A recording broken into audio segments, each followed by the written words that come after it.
He's on. They're pretty tall though. I don't know. Oh, here, let's do this. You can see if I can see my head. Perfect. Can't see much. My head's cut off. Yep, my head is cut off. So that doesn't work. Let's try this.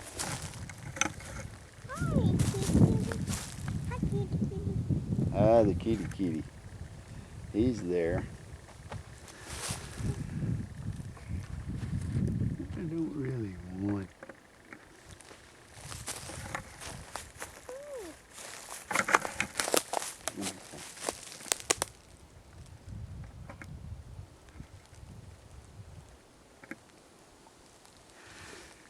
I think that'll be all right.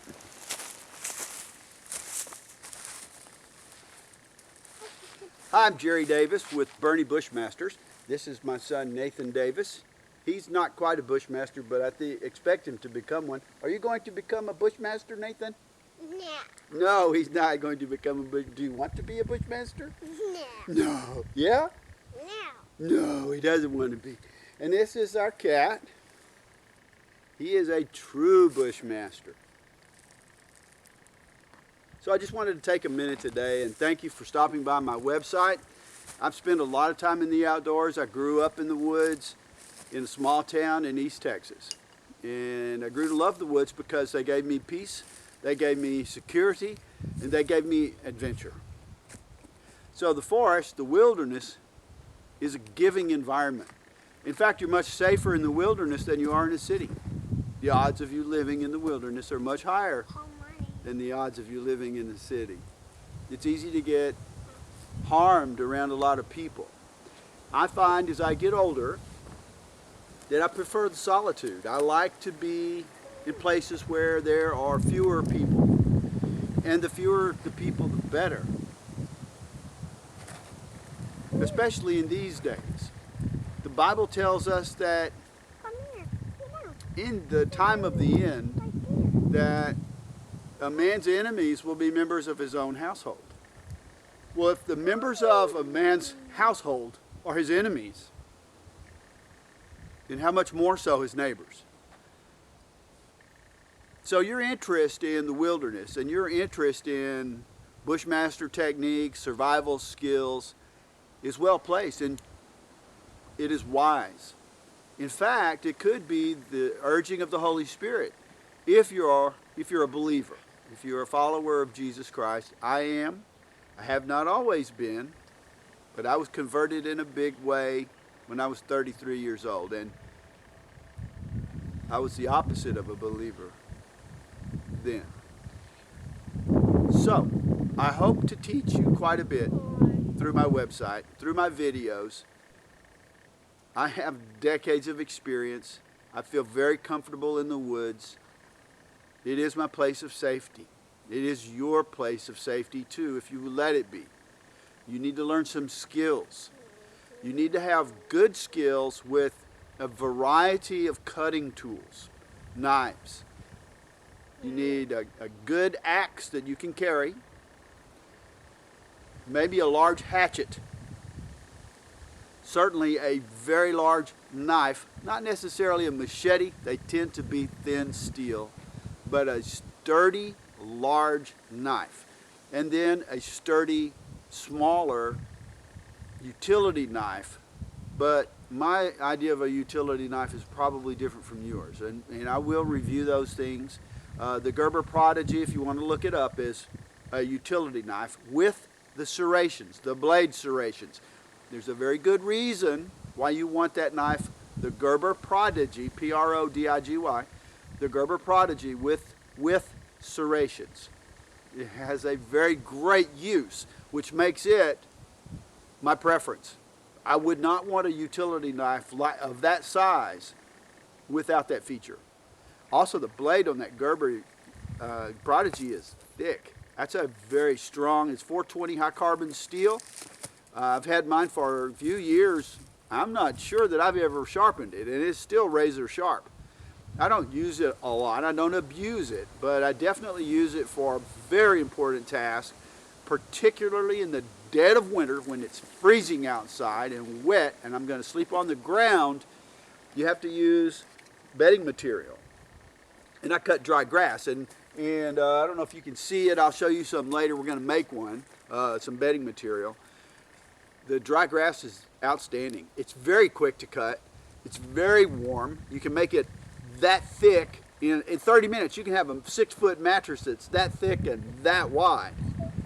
And just use that Gerber and those serrations. They cut through that so easily. It's fantastic. Fantastic. Effortless. Serrations. They're good.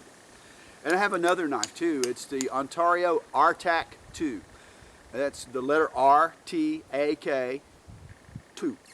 And that's an amazing knife. It does have some problems, and the biggest problem with that knife is the handle.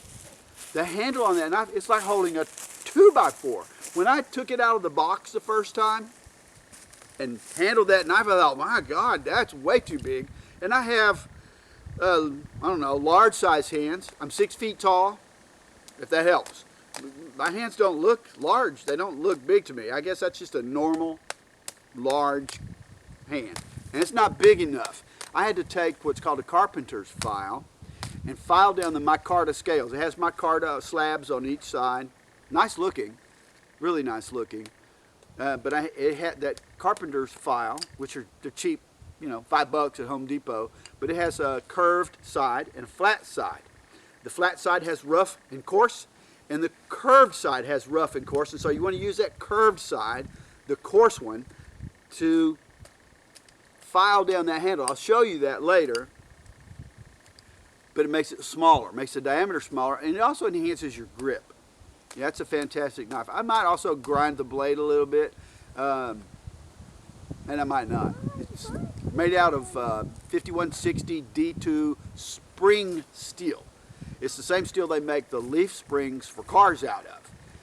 It's really strong, resilient steel. It's not stainless.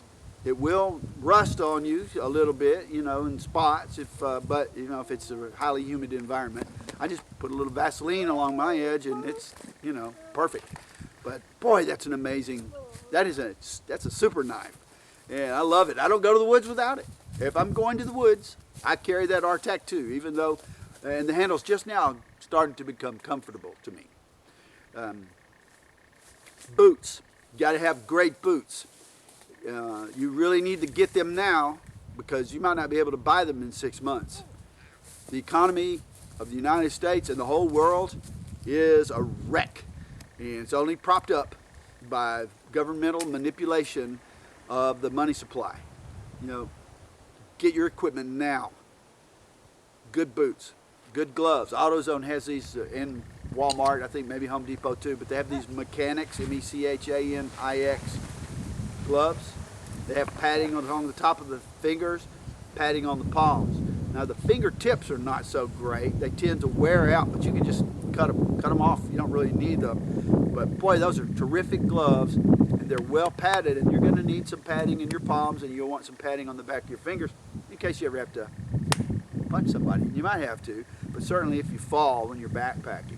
I like to backpack. I'll go out 5 or 6 days at a time by myself. I'll drive to a different state, head up into the mountains, bear country last time in New Mexico, and it's great.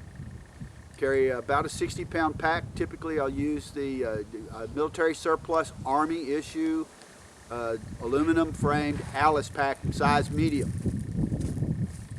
It's a good pack. I love the 3 big pockets on the back, but I mean they're cheap and they're supremely rugged and they're green, you know. If I'm in the outdoors, I don't want a blue backpack, I don't want a blue sleeping bag, I don't want a bright blue shirt on. I want to look like a tree. That's just me. I carry a 9mm, the Springfield Armory XD-M 9mm compact with me. I have a license to carry, but if I was in the wilderness, I would carry it licensed or not. But you know, you're going to run into legal issues, even though the Constitution of the United States guarantees your right to keep and bear arms. To keep and bear, that means to own. To bear, that means to carry. Remember in these old movies, these Western movies, where these cowboy sheriffs and whatever, they would say, they put a sign up at the edge of town, check in your weapons with the sheriff. You know, completely, blatantly unconstitutional. Never let the government disarm you, not under any circumstances. They want to increase their odds of success.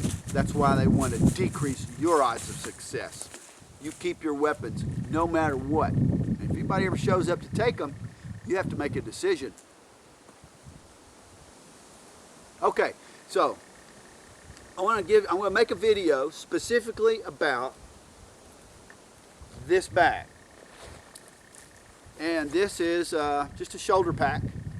It's from UTG, outstanding pack. I've carried this one for a couple of years. I'm not going to do it in this video because I want to show you some things up close, and I'm not situated for that here. So welcome to Boerne Bushmasters. If you want training, contact me. I know my son Nathan says he doesn't want to be a Bushmaster. Have you changed your mind? Do you want to be a Bushmaster now? No. No, he still doesn't want to be a Bushmaster. I'm supposed to say yes. No. Yes? Yeah. Yeah, I got a yeah. That means he wants to be a Bushmaster now. Yeah. Yeah? Yeah. Yeah? Yeah. That's what we're going to do. We'll go in the woods. Yeah. Yeah. Go. Yeah, you can go. I'm gonna go in the barn. You want to go in the barn? Yeah. I wanna go. You don't want to go in the woods? I wanna go. You want to go in the barn? Yeah. Okay. Okay. We're going to go in the barn. Welcome to Boerne Bushmasters.